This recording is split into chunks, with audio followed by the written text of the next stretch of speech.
The alphabet. Without it, our writing system would probably be much more complicated and much more difficult to understand. The alphabet allows us to convey any word using a limited set of symbols, which means we only have to memorize 26 different letters as opposed to the thousands of symbols it would take to represent every single word in the English dictionary. Using a restricted set of characters for an entire written language seems nice, but it does come with some consequences. If your language uses an alphabet, that restricts your language to a limited set of sounds that can be used, since every sound has to be represented by either one letter or a combination of letters. This isn't too big of a deal, but it does mean that the letters in an alphabet, as well as the sounds that they make, must be chosen very carefully, since any flaws in your alphabet will affect your communication, possibly making it more difficult to know how to pronounce certain words. I believe there are a few key flaws in the alphabet that need to be addressed. You don't even need to go that far down in the alphabet to see what I think is the first major issue. A is mostly fine, B is great, but C? Nope, I hate this letter. What sound does it make? K, or sometimes S, depending on the letters that follow it in a word. K and S are both sounds that can be made by other letters in the alphabet, but C thinks it's so special and tries to steal both of their jobs. Representing the same sound with two different letters is completely unnecessary, and this can only cause confusion if you ask me. My first change to the alphabet is just to remove C. K and C aren't even the only letters that make the K sound. Q also does. It can also make the Qu sound, but only when followed by the letter U. This means that the letter Q doesn't bring anything new to the table, and thus it brings U along with it. But sometimes the letter U isn't willing to put up with all of Q's crap, which is why we have words like unique or critique. Even when things do work out with Q and U, this letter is still essentially useless, because Qu is just the K sound with a W at the end of it. Qu. We already have two letters that make those sounds, K and W. Sometimes Qu is even written with those two letters, like in the word Kwanzaa. Just like C, Q is just another letter that makes the K sound, along with another sound that you could already make with the remaining letters in the alphabet. I don't want to remove Q, however, because I have different plans for it. Like I just said, Q is only special when the letter U helps it along to make the W sound. Do you know what letter does make the W sound? That's right, W. W is my least favorite letter. Let's just start off with its name, W.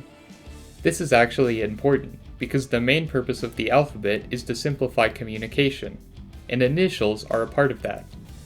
Many organizations have long names, such as the Internal Revenue Service, but most people don't call it that because it's quite the mouthful.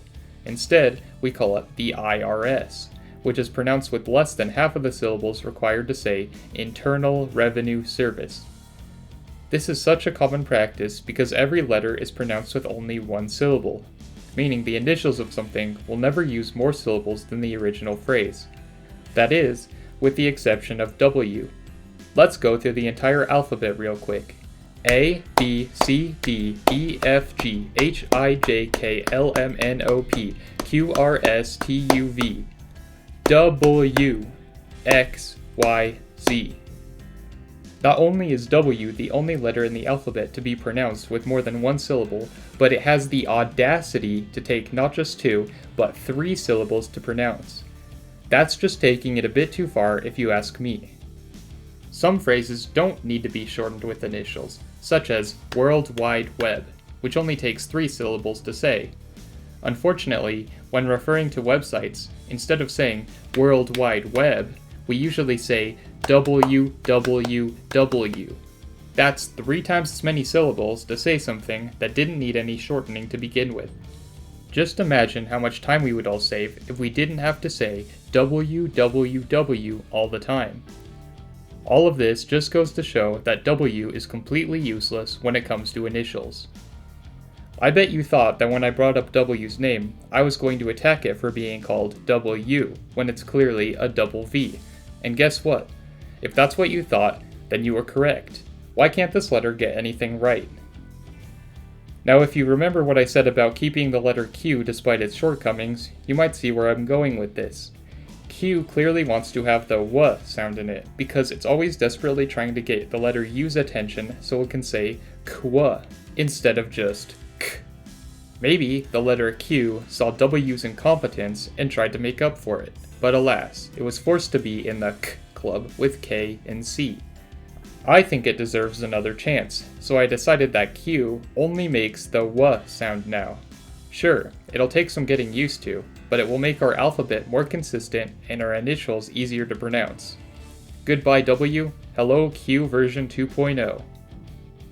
So far, we've basically just reformed the K club by repurposing Q and outright removing the letter C. But the K club isn't the only club in the alphabet that needs to be reformed.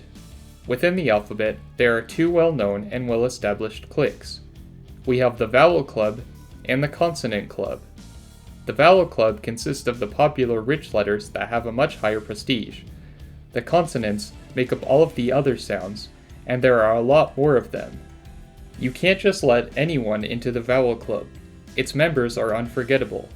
We have A, then E, which is the most popular letter in the alphabet, then I, then O, and finally U. Oh yeah, and sometimes Y. Why? Because Y felt left out, and the teachers made the vowels hang out with it even though it didn't actually belong with them. The problem is that Y is very annoying, which is the reason it's normally seated all the way at the end of the alphabet with X and Z. The vowels don't even need any help from Y, since you can already replace the E sound with two E's. Y can make other vowel sounds, but you don't need Y to make those either. All I want to do here is put Y in its place. You get to stay in the alphabet, but you don't get to hang out with those vowel kids. That's basically all I have to say about the alphabet. If you can think of any other ways to improve the alphabet, then please let me know in the comments. If you want to see more alphabet-related content, please subscribe. This channel is now an alphabet review channel.